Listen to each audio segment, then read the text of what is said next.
Assalamualaikum warahmatullahi wabarakatuh. Alhamdulillahi hamdan katsiran tayyiban mubarakan fih kama yuhibbu rabbuna wa yardah. Asyhadu an la ilaha illallah wahdahu la syarika lah wa asyhadu anna Muhammadan abduhu wa rasuluh. Allahumma salli ala Muhammad wa ala ali Muhammad kama sallaita ala Ibrahim wa ala ali Ibrahim innaka Hamidum Majid.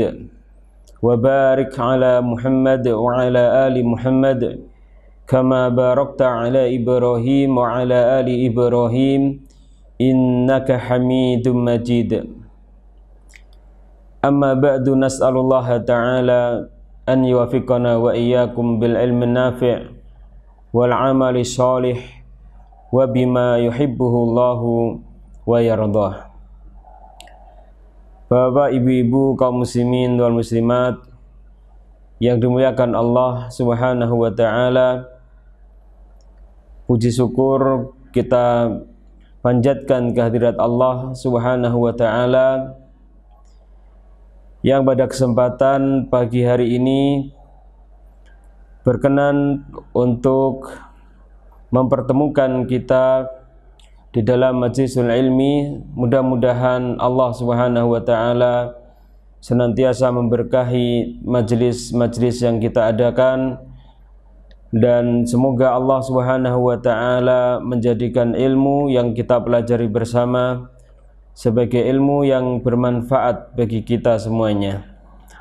Salawat dan salam semoga senantiasa tercurahkan kepada baginda Rasulullah Muhammad sallallahu alaihi wa ala alihi wasallam, kepada keluarganya, anak turunnya, dan para pengikutnya dalam kebaikan hingga di akhir zaman.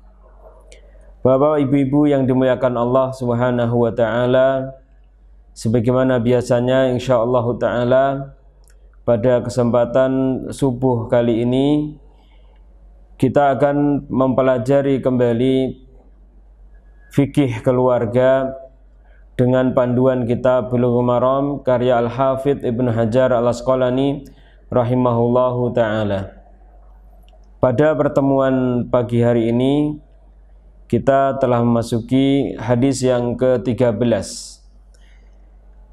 Berkata Al-Hafidz Ibnu Hajar Al-Asqalani rahimahullah ta'ala, wa an Sahli bin Sa'din As-Sa'idi, dan dari Sahal Ibnu Sa'ad As-Sa'idi radhiyallahu ta'ala anhu, qala, beliau mengatakan, ja'at imra'atun ila Rasulillahi sallallahu alaihi wasallam, telah datang seorang wanita menemui Rasulullah Muhammad sallallahu alaihi wa ala alihi wasallam. Faqalat, kemudian wanita tersebut mengatakan, ya Rasulullah, ji'tu li ahaba lak nafsi, wahai Rasulullah, saya datang untuk menghibahkan diriku kepada Anda. Fanadhara ilaiha Rasulullah sallallahu alaihi wasallam, kemudian Rasulullah Muhammad sallallahu alaihi wa ala alihi wasallam memandang ke arah wanita tersebut. Fasa'adan nadhara fiha, lalu Rasul sallallahu alaihi wasallam mengarahkan pandangan beliau ke arah atas, wasawwabahu, dan mengarahkan pandangan beliau ke arah bawah. Thumma ta'ta'a Rasulullah sallallahu alaihi wasallam ra'sahu, kemudian Nabi sallallahu alaihi wa ala alihi wasallam beliau menundukkan kepalanya. Falamma ra'atil mar'atu annahu lam yaqdi fiha syai'an jalasat, ketika wanita itu mengetahui bahwa Nabi sallallahu alaihi wasallam tidak menghendakinya sama sekali, maka dia pun duduk.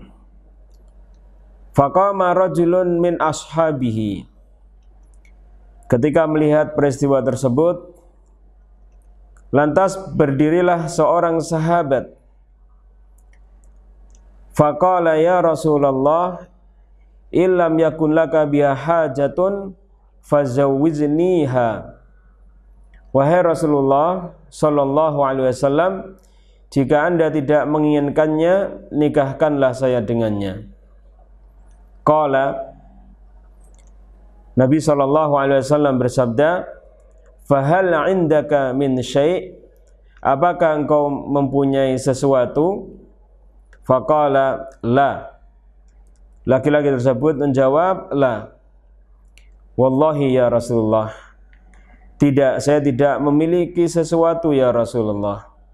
Faqala, lalu Nabi SAW beliau bersabda, idhab ila ahlika, pergilah menuju ke keluargamu, fangdur hal tajidu syai'an, kemudian lihatlah apakah engkau menjumpai sesuatu. Fadhahaba thumma raja. Lalu laki-laki tersebut pergi kemudian kembali lagi ke hadapan Rasulullah sallallahu alaihi wasallam. Faqala la wallahi ya Rasulullah ma wajadtu syai'an. Demi Allah, saya tidak menjumpai sesuatu pun ya Rasulullah. Faqala Rasulullah sallallahu alaihi wasallam, Rasulullah sallallahu alaihi wasallam kemudian bersabda, ungdur walau khataman min hadidin, carilah walaupun hanya sebuah cincin dari besi.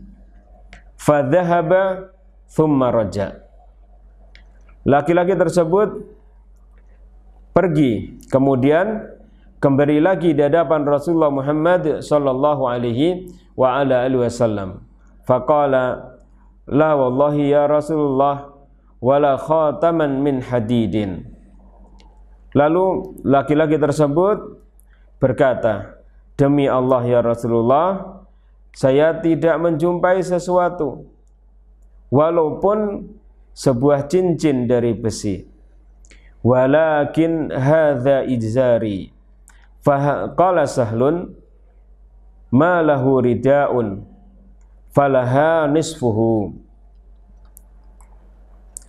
Tetapi ya Rasulullah, kain bawahku ini, Sahal perawi mengatakan dia tidak memiliki rida. Rida ini adalah kain penutup bagian atas tubuh yang biasa diterjemahkan dengan selendang. Perkataan izar dalam bahasa Arab maknanya adalah kain yang dipergunakan untuk menutupi bagian bawah tubuh, yang biasa diterjemahkan dalam bahasa kita dengan makna sarung. Dan rida adalah kain yang dipergunakan untuk menutup bagian atas tubuh, yang biasa diterjemahkan dalam bahasa kita dengan selendang. Falaha nisfuhu, ya Rasulullah, separuhnya untuk dia. Faqala Rasulullah sallallahu alaihi wasallam, ma tasna'u bi izarika in labistahu lam yakun 'alaiha minhu syai'un wa in labistathu lam yakun 'alaika syai'un. Rasulullah sallallahu alaihi wasallam bersabda, apa yang kau akan lakukan dengan kain bawahmu? Jika engkau memakainya, ia tidak mendapat bagian apa-apa dari kain itu.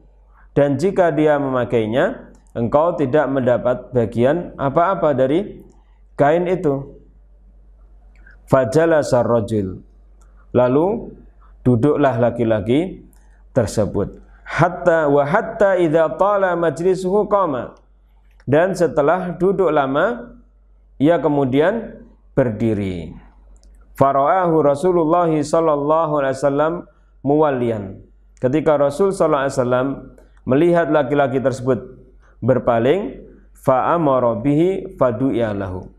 Maka beliau sallallahu alaihi wasallam memerintahkan untuk memanggilnya. Lalu dia pun kemudian dipanggil. Falamma jaa, maka tatkala laki-laki tersebut datang, qala, Nabi sallallahu alaihi wasallam mengatakan, madza ma'aka minal Qur'an? Apakah engkau mempunyai hafalan Al-Qur'an? Qala ma'i suratu kadza wa suratu kadza addadaha. Laki-laki tersebut mengatakan, saya memiliki hafalan surah ini dan surah itu. Lalu dia menghitung hafalannya di hadapan Rasulullah Muhammad sallallahu alaihi wa ala alihi wasallam. Faqala taqra'uhunna an dhahri qalbika. Nabi sallallahu alaihi wasallam bertanya, apakah engkau menghafalnya di luar kepala? Qala na'am. Laki-laki tersebut mengatakan, iya ya Rasulullah, saya menghafalnya di luar kepala. Qala, Nabi sallallahu alaihi wasallam mengatakan, idhab faqad mallaknakaha bima ma'aka minal Qur'an. Pergilah, saya telah menikahkanmu dengan wanita itu dengan mahar hafalan Al-Qur'an yang engkau miliki. Muttafaqun alaih. Hadis ini diriwayatkan oleh Imam Bukhari dan Imam Muslim, wal lafdhu li Muslimin. Dan lafadznya menurut Imam Muslim rahimahullahu ta'ala. Wa fi riwayatin lahu, dan dalam sebuah riwayat yang diriwayatkan oleh Imam Muslim, intalik faqad zawwajtukaha fa'allimha minal Qur'an. Beliau bersabda kepada laki-laki tersebut, berangkatlah, aku telah nikahkan dia denganmu dan ajarkanlah Al-Qur'an kepadanya. Wa fi riwayatin lil Bukhari, dan dalam sebuah riwayat yang diriwayatkan dari Imam Bukhari, amkannakaha bima ma'aka minal Qur'an. Aku serahkan dia kepadamu dengan mahar Al-Qur'an yang telah engkau hafal. Ma'asyiral muslimin wal muslimat yang dimuliakan Allah Subhanahu wa taala. Hadis yang panjang ini memberikan beberapa faedah kepada kita yang berkaitan dengan mahar dalam pernikahan. Ma'asyiral muslimin yang dimuliakan Allah Subhanahu wa taala, untuk lebih lengkapnya marilah kita lihat faedah dan kandungan hukum dari hadis ini. Faedah yang kita dapatkan dari hadis yang mulia ini, yang pertama, seorang wanita diperbolehkan menawarkan dirinya kepada seorang laki-laki yang solih. Ya, seorang wanita muslimah diperbolehkan menawarkan dirinya agar dinikahi oleh seorang laki-laki yang solih. Dan yang seperti ini bukan merupakan cacat bagi wanita tersebut. Al-Hafidz Ibnu Hajar Asqalani rahimahullah ta'ala dalam kitabnya Fathul Bari, beliau ketika menjelaskan hadis ini mengatakan, wa fil hadisaini jawazu ardil mar'ati nafsaha 'ala rajuli wa ta'rifihi raghbataha fihi wa alla ghadadata 'alaiha fi dzalik. Dua hadis tersebut menunjukkan bolehnya seorang wanita menawarkan dirinya kepada seorang laki-laki dan menyampaikan keinginannya untuk menikah dengannya. Dan hal ini bukan merupakan sesuatu yang perlu dipermasalahkan. Apabila ada seorang wanita yang melakukan semisal apa yang dilakukan oleh sahabiah tersebut, maka tidak ada masalah. Tidak ada masalah pada agamanya, tidak ada masalah pada akhlaknya, tidak ada masalah pada kehormatannya. Wa anna alladhi ta'ridul mar'atu nafsaha 'alaiha wa anna alladhi ta'ridul mar'atu nafsaha 'alaihi bil ikhtiyar. Dan laki-laki yang wanita menawarkan dirinya kepadanya berhak menentukan pilihannya. Kalau seandainya ada seorang wanita yang menawarkan dirinya kepada seorang laki-laki, maka laki-laki ditawarkan kepadanya wanita tersebut ini mempunyai hak untuk memilih. Lakin yang bagi an yusraha laha biraddi bal yakfi as-sukut. Namun seyogianya tidaklah menolak secara terang-terangan, akan tetapi cukup dengan diam saja. Kalau seandainya menolak, maka sebaiknya jangan menolak secara terang-terangan, namun cukup diam saja sebagaimana yang dilakukan oleh Rasulullah Muhammad sallallahu alaihi wa ala alihi wasallam. Di dalam kitab Al-Mawsu'ah Al-Fiqhiyah Al-Kuwaitiyah disebutkan hal yang hampir sama dengan yang dikatakan oleh Al-Hafidh Ibnu Hajar Asqalani rahimahullah ta'ala dalam Fathul Bari. Di dalam kitab tersebut disebutkan yajuzu ardul mar'ati nafsaha 'ala rajuli wa ta'rifuhu raghbataha fihi. Ya, seorang wanita diperbolehkan untuk menawarkan dirinya kepada seorang laki-laki dan menyampaikan keinginannya agar dinikahi olehnya. Li salahihi wa fadlihi aw li ilmihi wa syarafihi aw li khoslatin min khisalid din wala ghadadata 'alaiha fi dzalika. Karena kesolehan laki-laki tersebut, karena keutamaannya, karena ilmunya dan kemuliaannya, atau karena kebaikan agamanya, dan ini bukan merupakan sesuatu yang perlu dipermasalahkan. Bal dzalika yadullu ala fadliha. Bahkan hal itu menunjukkan kemuliaan wanita tersebut. Kenapa demikian? Karena dia melihat ada seorang yang solih, melihat seorang yang memiliki keutamaan, memiliki ilmu, memiliki kemuliaan, baik agamanya. Kemudian dia menawarkan dirinya. Hal ini bukan merupakan cacat dalam agamanya, cacat dalam akhlaknya, cacat dalam kehormatannya, namun hal itu merupakan keutamaan bagi wanita tersebut. Sebagaimana Al-Imam Al-Bukhari rahimahullah ta'ala telah mengeluarkan sebuah riwayat dari Sabit Al-Bunani. Beliau mengatakan, kuntu inda Anasin radhiyallahu ta'ala anhu wa indahu ibnatun lahu. Saya berada di sisi Anas bin Malik dan di sisinya ada putri Anas bin Malik radhiyallahu ta'ala anhu. Qala Anas, berkata Anas bin Malik radhiyallahu ta'ala anhu, ja'at imra'atun ila Rasulillahi sallallahu alaihi wasallam ta'ridu alaihi nafsaha. Telah datang seorang wanita kepada Nabi sallallahu alaihi wasallam yang dia menawarkan dirinya kepada Rasulullah Muhammad sallallahu alaihi wa ala alihi wasallam. Qalat, ya Rasulullah, alaka bi hajatun. Wanita tersebut mengatakan, wahai Rasulullah, apakah Anda memiliki hajat terhadap saya? Nah, tatkala Anas bin Malik radhiyallahu ta'ala anhu menceritakan tentang wanita tersebut, maka putri Anas bin Malik mengatakan, faqalat bintu Anas ma aqalla haya'aha wa sau'atah. Betapa sedikit rasa malunya dan betapa jeleknya wanita tersebut. Ya, putri Anas bin Malik radhiyallahu taala anhu dan radhiyallahu taala anha merasa bahwasannya apa yang dilakukan oleh wanita tersebut merupakan sesuatu yang jelek. Apa kata Anas bin Malik radhiyallahu taala anhu menanggapi perkataan putrinya tersebut? Qala hiya khairun minki raghifat fi Nabi sallallahu alaihi wasallam fa'aradat alaihi nafsaha. Dia lebih baik daripada dirimu.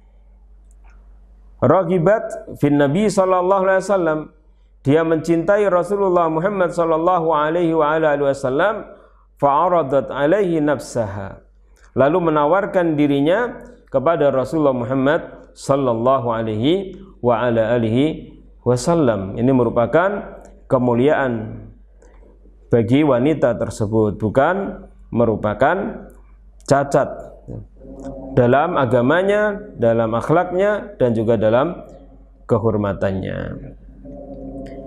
Kemudian faedah yang berikutnya, disunahkan bagi seorang laki-laki yang ingin melamar dan menikahi seorang wanita untuk melihatnya, sebagaimana hal ini sudah kita pelajari bersama dalam hadis yang ke-8 hingga hadis yang ke-12. Kemudian faedah yang berikutnya, penguasa muslim sebagai wali bagi seorang wanita yang tidak memiliki wali. Ma'asyiral muslimin wal muslimat yang dimuliakan Allah Subhanahu wa taala, perhatikanlah dalam hadis yang mulia tadi, Nabi sallallahu alaihi wasallam setelah mengetahui bahwa laki-laki tersebut tidak memiliki harta, namun laki-laki tersebut memiliki hafalan Al-Quran yang bisa diajarkan kepada calon istrinya. Lantas Nabi sallallahu alaihi wasallam menikahkan laki-laki tersebut dengan wanita yang menawarkan dirinya kepada Rasulullah Muhammad sallallahu alaihi wasallam. Dari hal ini maka kita bisa menarik sebuah faedah bahwa penguasa muslim sebagai wali bagi wanita yang tidak memiliki wali. Artinya jika seorang wanita tidak memiliki wali, maka penguasa muslim yang menikahkannya. Sebagaimana dhahir dari hadis di atas. Yang menjadi pertanyaan, bagaimana kalau seandainya tidak ada penguasa muslim seperti komunitas kaum muslimah yang bermukim di negeri non muslim?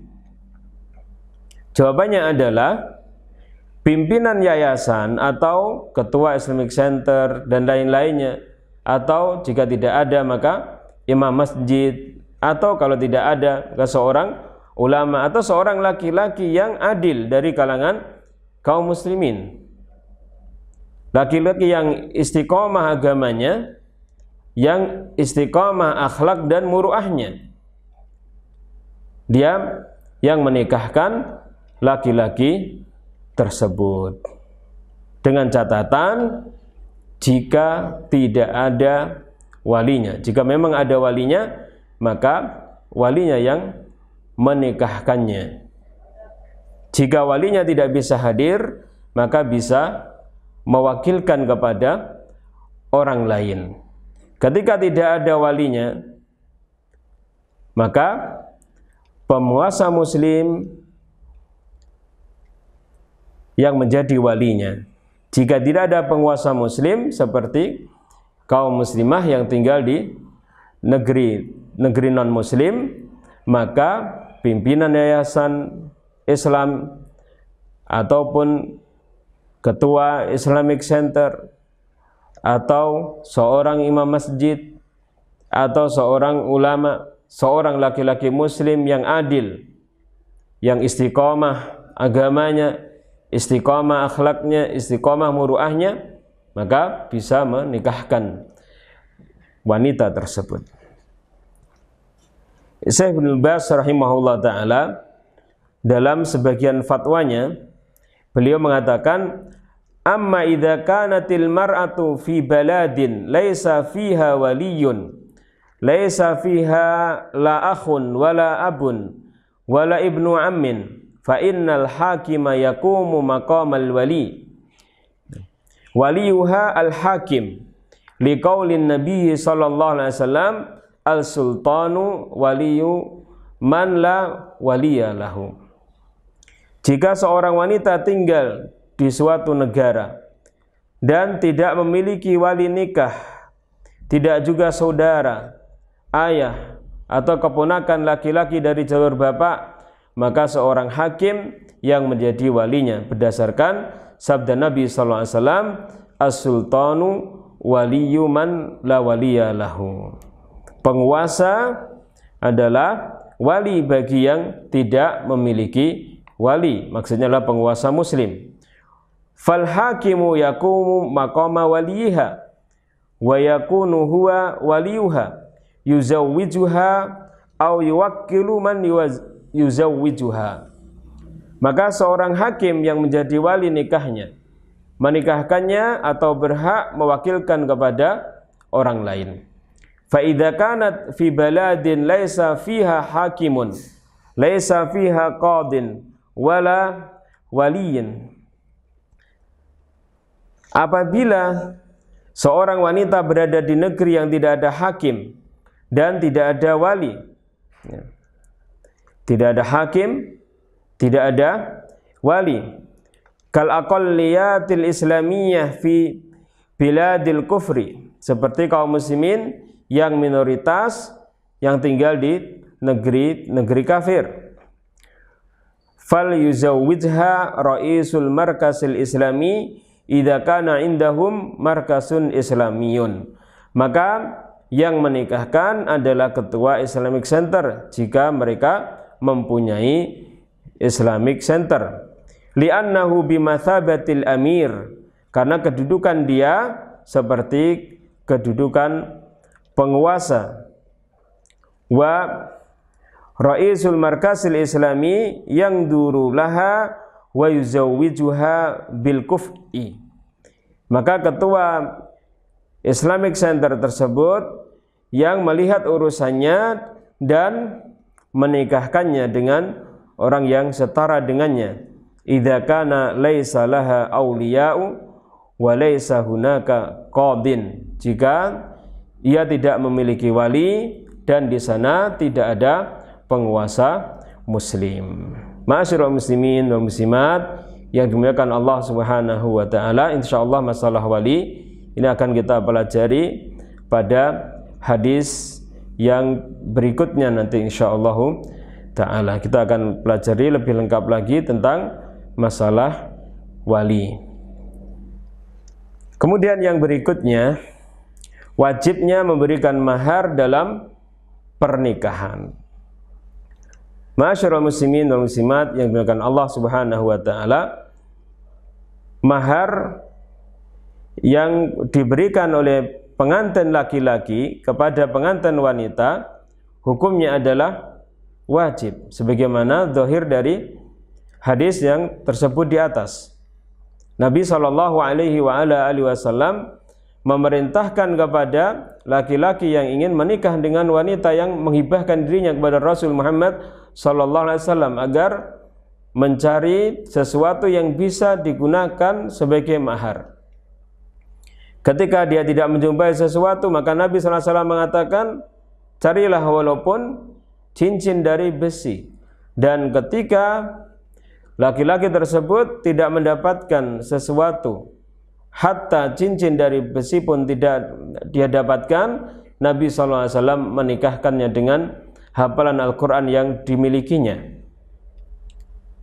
Hal ini menunjukkan bahwasanya mahar dalam pernikahan hukumnya adalah wajib. Allah Subhanahu wa taala berfirman, wa atun nisaa sadaqatihinna nihlah. Berikanlah mahar kepada wanita yang kamu nikahi sebagai pemberian dengan penuh kerelaan. Al-Imam Qurtubi rahimahullah ta'ala ketika menjelaskan ayat yang mulia ini, beliau mengatakan, hadhil ayatu tadullu ala wujubis sadaq lil mar'ati wa huwa mujma'un alaihi wala khilafa fihi. Ayat ini menunjukkan wajibnya memberikan mahar untuk wanita, dan ini telah disepakati oleh para ulama. Tidak ada perbedaan pendapat tentang hal ini. Hanya saja perlu kita ketahui, ma'asyiral muslimin wal muslimat yang dimuliakan Allah Subhanahu wa taala, jumhur ahlul ilmi mereka mengatakan mahar dalam pernikahan hukumnya adalah wajib, namun mahar bukan merupakan syarat dan juga bukan merupakan rukun pernikahan. Sehingga menurut jumhur ahlul ilmi, pernikahan tanpa mahar dianggap sebagai pernikahan yang sah walaupun pengantin laki-laki telah meninggalkan kewajiban dan tentunya berdosa karena meninggalkan kewajiban tersebut. Namun pernikahannya dianggap sah karena sekali lagi mahar bukan merupakan syarat dan juga bukan merupakan rukun dari pernikahan. Kemudian faedah yang berikutnya, tidak ada batasan minimal dalam mahar. Zahir perkataan Nabi sallallahu alaihi wasallam, "Ungdur walau khataman min hadid." Lihatlah, carilah walaupun cincin dari besi, menunjukkan tidak ada batasan minimal dalam mahar. Semua harta yang berharga yang layak dijadikan mahar boleh untuk dijadikan mahar. Zahir makna ini dikuatkan oleh firman Allah Subhanahu wa taala dalam surah An-Nisa ayat yang ke-24, wa uhilla lakum ma wara'a dzalikum an tabtaghu bi amwalikum muhsinina ghaira musafihin. Dan dihalalkan bagi kamu sekalian yang demikian, yaitu mencari istri-istri dengan hartamu untuk dinikahi, bukan untuk berzina. Allah Subhanahu wa taala dalam ayat yang mulia ini tidak membatasi berapa jumlah harta yang harus diberikan oleh seorang laki-laki sebagai mahar bagi wanita yang akan dia nikahi. Ma'asyiral muslimin wal muslimat rahimani wa rahimakumullah, pendapat inilah yang dikuatkan oleh para ulama Syafi'iyah dan ulama Hambaliyah, dan insyaallah adalah pendapat yang rajih dari pendapat para ulama yang ada dalam masalah ini. Dalam kitab Hasyiyah Al-Bujairimi Al-Khatib ini disebutkan, laisa li aqalli sadaqi wala li aksarihi haddun. Tidak ada batasan sedikit banyaknya sebuah mahar. Bal dhabituhu kullu ma sahha kaunuhu mabi'an iwadun au muawwadan sahha kaunuhu sadaqan wa ma la fala. Bahkan ketentuannya adalah setiap sesuatu yang sah untuk diperjualbelikan, ditukar dan sebagai alat tukar, maka dia sah sebagai mahar. Sedangkan jika tidak sah diperjualbelikan, maka tidak sah dan tidak layak dijadikan sebagai mahar. Falau aqada bima la yutamawwalu wa la yuqabilu bi mutamawwalin kahabbatai hintatin lam tasihhat tasmiyah. Lalu apabila melaksanakan akad nikah dengan mahar yang tidak termasuk harta benda dan tidak pula ditukarkan dengan sesuatu yang berharga seperti 2 butir biji gandum, maka tidak sah penyebutannya mahar tersebut dalam akad nikah. Jadi tidak ada batasan dalam mahar, tetapi ada dhabit, ada patokan yang perlu diperhatikan, yaitu mahar berupa harta yang berharga. Tidak boleh harta yang tidak berharga dijadikan sebagai mahar, seperti dicontohkan di sini 2 butir biji gandum. Ini tidak memiliki nilai apa-apa, ya tidak berharga, maka tidak sah penyebutannya mahar tersebut dalam akad nikah. Lalu solusinya bagaimana kalau seperti ini? Wa yurja'u limahril misli. Dan perkaranya dikembalikan pada mahar misal, yakni mahar yang sesuai dengan keumuman mahar yang berlaku dalam keluarga wanita tersebut atau masyarakat secara umum, di mana wanita tersebut berada di dalamnya. Ma'asyiral muslimin yang dimuliakan Allah Subhanahu wa taala, mahar tidak ada batasan minimalnya, tetapi sekali lagi perlu diperhatikan bahwasanya mahar hendaknya sesuatu yang berharga, sesuatu yang memiliki nilai, ya. Tidak boleh kita memberikan mahar walaupun tidak ada batasan minimalnya sesuatu yang tidak berharga. Kalau guru kita dulu memberikan contoh, ya misalnya seorang wanita diberi mahar 1 botol Pepsi misalnya, maka ini tidak layak yang seperti ini, ya.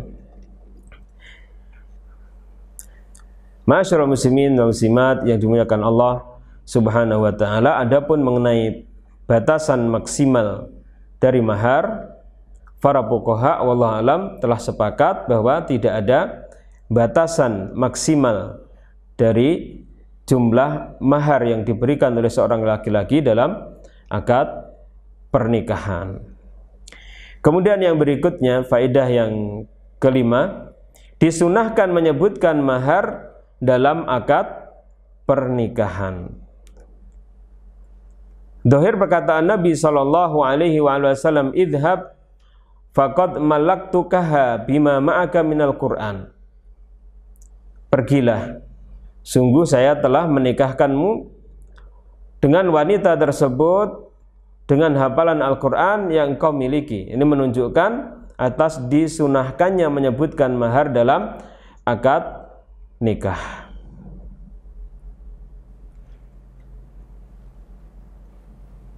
Hukumnya adalah sunnah menyebutkan mahar dalam akad pernikahan, bukan merupakan kewajiban, juga bukan merupakan rukun dari pernikahan. Oleh karena itu, apabila mahar tidak disebutkan dalam akad pernikahan, maka sah pernikahannya, dan pengantin wanita berhak mendapatkan mahar misal. Mahar misal yakni mahar yang berlaku dalam keluarga wanita tersebut, seperti ibunya, bibinya, saudarinya, dan lain-lainnya dari kalangan wanita, kerabat wanita tersebut, atau mahar kaum wanita yang ada di masyarakat secara umum, yang wanita tersebut tinggal di masyarakat. Al-Imam Ibnu Qudamah rahimahullahu ta'ala, beliau menjelaskan dalam kitabnya Al-Mughni, an-nikahu yasihhu min ghairi tasmiyati sadaqin fi qauli ammati ahli ilmi. Pernikahan yang tidak disebutkan mahar di saat akad pernikahan, hukumnya adalah sah menurut kebanyakan ahlul ilmi. Kemudian Syekh Muhammad bin Ahmad Asy-Syarbini dalam Al-Iqna fi Halli Al-Fadhi Abi Suja, beliau mengatakan, wa yustahabbu li zawji tasmiyatul mahri li zawjati fi sulbin nikahi ay fil aqdi li'annahu sallallahu alaihi wasallam lam yukhli nikahan anhu. Disunahkan bagi suami untuk menyebutkan mahar di saat akad pernikahan, karena Nabi SAW tidak pernah mengosongkan pernikahan dari menyebutkan mahar. Wali annahu adfa'u lil khusumati wali alla yushbiha nikahal wahibati nafsaha lahu sallallahu alaihi wa ala alihi wasallam. Dan karena hal itu akan lebih menyingkirkan persengketaan yang mungkin akan timbul karena tidak disebutkan mahar, dan juga agar tidak menyerupai pernikahan wanita yang menghibahkan dirinya kepada Rasulullah Muhammad sallallahu alaihi wa ala alihi wasallam, dan itu merupakan kekhususan bagi Nabi sallallahu alaihi wa ala alihi wasallam. Kemudian beliau menyebutkan, setelah menyebutkan beberapa masalah, fa illam yusamma sodakon, jika maharnya tidak disebutkan, maka sahhal aqdu bil ijma'. Kata beliau, sah pernikahan tersebut menurut kesepakatan ahlul ilmi, lakin ma'al karohati, namun hukumnya adalah makruh, kama saraha bihi al-Mawardi wal Mutawalli wa ghairuhuma, sebagaimana yang dijelaskan oleh Al-Imam Mawardi dan juga Al-Mutawalli dan selain dari keduanya. Ma'asyiral muslimin wa muslimat yang dimuliakan Allah Subhanahu wa taala, faedah yang berikutnya, diperbolehkan membayar mahar berupa manfaat semisal mengajarkan Al-Qur'an. Zahir hadis ini menunjukkan bahwasanya seorang laki-laki boleh membayar mahar berupa manfaat semisal mengajarkan Al-Qur'an. Al-Imam Abu Ishaq Ibrahim bin Ali Asy-Syarbini dalam kitabnya Muhadzab, beliau mengatakan wa yajuzu ayyakuna manfaatan kal khidmati wa ta'limil Qur'an wa ghairihima minal manafi'il mubahah. Dan mahar boleh berupa manfaat semisal membantu mengajarkan Al-Qur'an dan selain dari keduanya dari manfaat yang mubah. Sebagaimana Syu'aib, seorang rajul salih dari negeri Madyan, pernah menikahkan putrinya dengan Nabiullah Musa alaihi salatu wassalam. Dengan mahar, Nabi Musa membantu beliau selama 8 tahun. Dan juga dalam hadis yang kita pelajari di sini, Rasulullah Muhammad sallallahu alaihi wasallam menikahkan wanita yang menghibahkan dirinya kepada Rasul Muhammad sallallahu alaihi wasallam kepada seorang laki-laki yang melamarnya dengan hafalan Al-Qur'an yang dimilikinya. Namun perlu diketahui Bapak Ibu yang dimuliakan Allah Subhanahu wa taala, bahwa mahar yang berupa Al-Qur'an di sini maksudnya adalah mengajarkan Al-Qur'an, bukan sekedar menghafal atau sekedar membacakan ayat-ayat Al-Qur'an. Artinya kalau seandainya seorang mengatakan saya nikahi engkau dengan mahar hafalan Al-Qur'an yang saya miliki, kemudian dia hanya sekedar membacakan ayat-ayat Al-Qur'an dari hafalannya, bukan mengajarkan ayat-ayat Al-Qur'an kepada istrinya, maka ini tidak diperkenankan. Kenapa demikian? Karena itu tidak ada manfaatnya. Itu tidak ada manfaatnya, artinya manfaat yang diambil oleh wanita tersebut.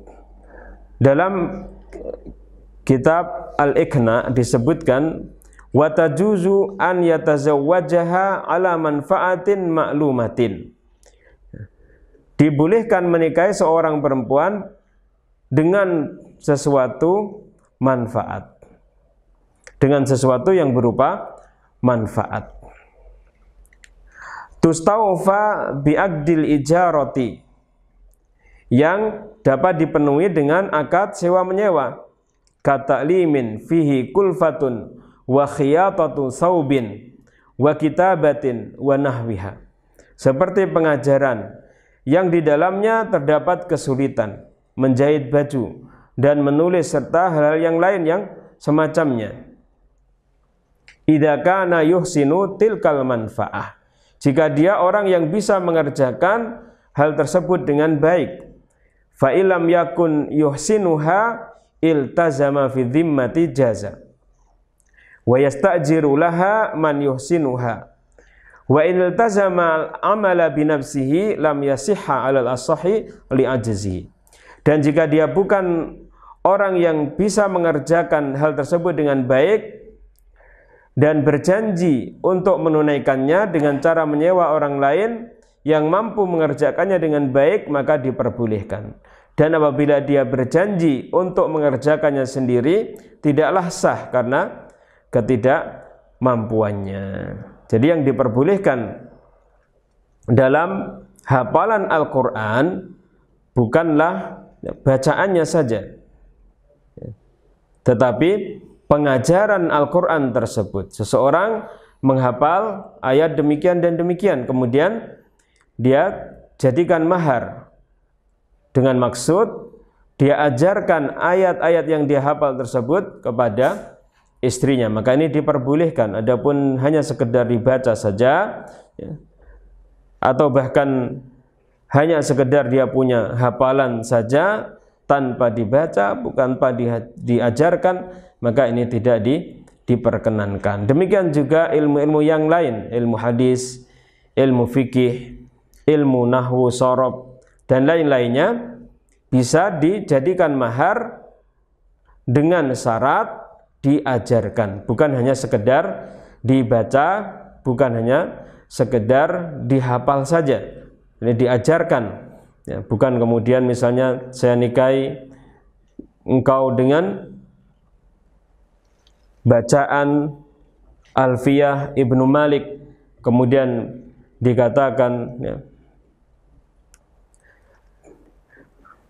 bahwasanya, ya, syair-syair Alfiyah Ibnu Malik dan dibacakan, ini tidak tepat yang seperti ini. Tidak boleh, ya, tidak boleh. Tapi diajarkan Alfiyah Ibnu Malik tersebut pada istrinya, hingga kemudian istrinya bisa memahami, ya, Alfiyah Ibnu Malik. Demikian juga fikih, misalnya Matan Abu Suja atau Al-Iqna dan lain-lainnya, ya.